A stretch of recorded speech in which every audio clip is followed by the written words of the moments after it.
In a time where non-alcoholic beverages are booming, one brand in particular is striving to stand out from the rest. I'm Susan Choi, and today on FI Spotlight, we're going to look at how one non-alcoholic CPG company is navigating the tides between the booming sober curious movement and a rough economic climate for consumers and businesses alike. I'd like to introduce Scout Brisson, CEO of 𝗟𝗏. Scout, thanks for joining me on FI Spotlight today. I'm so excited to be here. Thank you for having me. Let's get started by having you explain what 𝗟𝗏 is, the backstory of 𝗟𝗏, and how you came to join the team. So 𝗟𝗏, we make, as you said, non-alcoholic sparkling aperitifs. We've been around for almost 3.5 years now. We launched the brand in January of 2022, but the work started long before that. So we have two co-founders, Katy Perry and the award-winning master distiller, Morgan McLaughlin. They met actually back in 2020. They were both pregnant for the first time, so obviously not drinking alcohol, but both of them were non-alc consumers even before that. And they really had this idea for what 𝗟𝗏 became, which was a ready-to-drink, better for you, tasted amazing, still has all the complexity, fantastic ingredients, cocktail alternative. And I joined them, I guess it was fall of 2021, so right before we launched the brand, and they had done all the development work. And so everything from liquids to brand to packaging to website to most of the supply chain was already set up. But they were looking for someone to really quarterback it and get the brand to launch. We have, and I'll tell you about my background, but we have a really amazing set of flavors, everything from the flavor we just launched, which is a spicy margarita called Oat Margarita, which hot margarita or oat margarita or hot margarita, whatever you're feeling. And then we have a non-alcoholic 𝗟𝗏𝘂 spritz, which happens to be my favorite, a non-alcoholic rosé, and some other wonderful flavors in our portfolio. And there certainly are more and more people choosing not to drink as much. Recently, Mintel has reported that 30% of U.S. consumers are actively reducing their alcohol intake. Scout, what do you think are the drivers for this, and where does 𝗟𝗏 fit in? So let's tackle this one by one. I think talking about what's driving the rise, there's a couple big pieces. The biggest piece is you've obviously got this big trend towards health and wellness, right, across consumers, combined with people really learning and understanding the impact that alcohol has on their health. And even in January this year, there was a major advisory put out by the Surgeon General around the potential effects of or linkages between alcohol and cancer. So you've got this population that's becoming more educated, more aware about the long-term impacts of alcohol. And then I think you've also got this movement just around people want to feel good, right? They want to, maybe they know now because they have an Oura ring or a Whoop that it impacts their sleep. They want to wake up in the morning and they want to go to yoga or they go for a run. They have young kids and it just doesn't feel worth it. And so you just have it becoming more acceptable and more common fare, I would say, to actually have non-alc a part of the conversation, which just has this really positive, upward momentum that it creates for the entire category. So I get to part two. Where do I think 𝗟𝗏 fits in? So from a data perspective, while non-alc beer is the largest of this category, the RTD space is the fastest growing by far. And you really see that reflected if you walk into like a Target.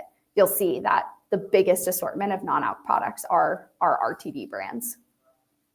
I definitely see more variety at stores as well.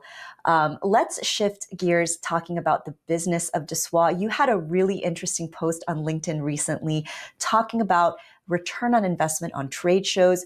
𝗟𝗏 recently showcased at Expo West, and that booth was not cheap, as you were very transparent about. I loved that. Scout, can you give us your insights on this? Is there a return on investment at trade shows? Tell us what your thoughts are. It's such a multi-pronged question. There are so many different kinds of trade shows. And the post about Expo West, Expo West is the Super Bowl of natural food products and beverage products, right? So the type of money that you have to spend to be at Expo West, which is what my post was about, is magnitudes different than what we're spending, for instance, to be at a 𝗂𝗄𝗅 show or a UNFI show or a Southern trade tasting. So The way I thought about it for 𝗟𝗏, and first and foremost, I will start with the ROI was definitely there in terms of both, what I was seeing even before, and then an investment check that just came out of the show that more than paid for it. I think the type of buzz and interest and excitement you can create around a brand and getting in front of people and getting those eyeballs makes sense. It's just the when, I think, is always the question. I think there's going to be times in 𝗟𝗏, and you see this with some of the larger beverage brands who opted out of the show.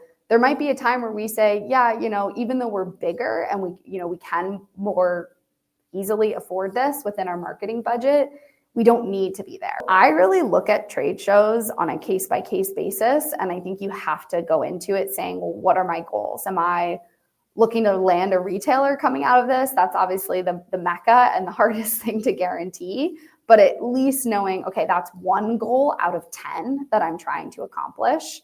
And we'll just keep looking at Expo West or any other show and saying, does it make sense for where our brand is today? And I think that answer will change. I think that will change over time for sure. The brand certainly gets a boost from celebrity investor and co-founder Katy Perry, a household name. Scout, I'd love to hear your thoughts about, having celebrity names or well-known names attached to CPG brands. Is that still a boon to the brand itself? Why or why not? I feel like my answer is always political on this one too, because it depends. I've had friends come to me who are running businesses that are 5 years in and thinking about attaching talent to their brand. And they have to think about the equity that they've built in the business in a really different way than those who are getting off the ground, because definitely getting on radars, right? Whether that radar is a target buyer or a distributor or press or other brand partnerships, that kind of start is always the hardest to get. And I know that because I was bootstrapping a business before 𝗟𝗏.